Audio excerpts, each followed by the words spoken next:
You hit on tropical tracks. That's going to pop up where the cone is and exactly what's going on with the hurricane. There it is. It pops it right up, showing where Michael is, where it's projected to go. We want to make sure you have your alerts right here.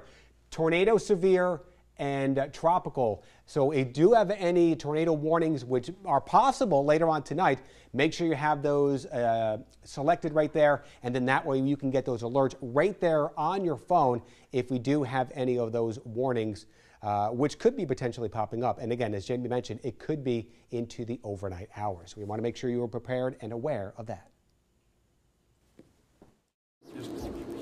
Governor, obviously a lot of other areas in South Carolina got hit harder by Florence, but Aiken County was pretty much passed over in a lot of places.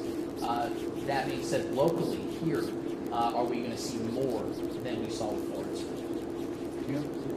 Yeah, I would say yes, and it might be a better question for Paul Matthews from Aiken County, but I think he probably will see more. But Paul?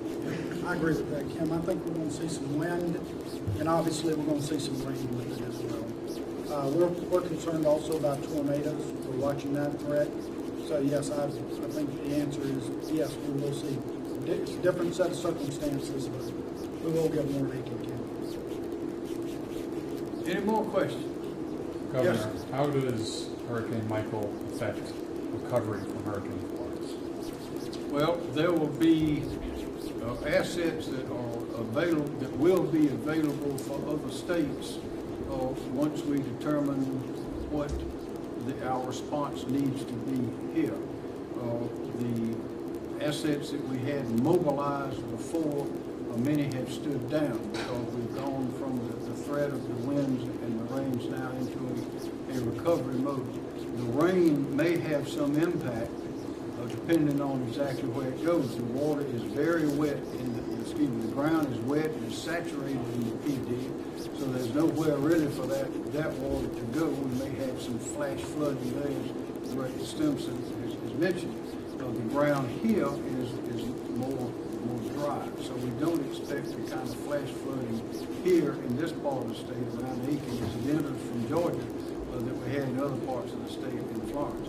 But we do alert people to be on the lookout for flash floods and roads covered with water. Don't drive on a road covered with water because you have no way of knowing what's underneath that water. Thank you. Governor, for those who may not be taking the storm that seriously, what do you tell them here in South Carolina? Well, we always have to be prepared. It's better to be prepared, and we always hope for the best, but prepare for the worst. But again, this storm at this point in South Carolina, our expectations here that will not reach the size and dimensions of what we had recently in Florence. But we just need to be prepared. It will mainly be some heavy rains and some winds up to 40 to 60 miles an hour. And there could be tornadoes. So stay alert, stay informed with the local authorities, and we'll be okay. Okay. Y'all, thank you very much. Appreciate it.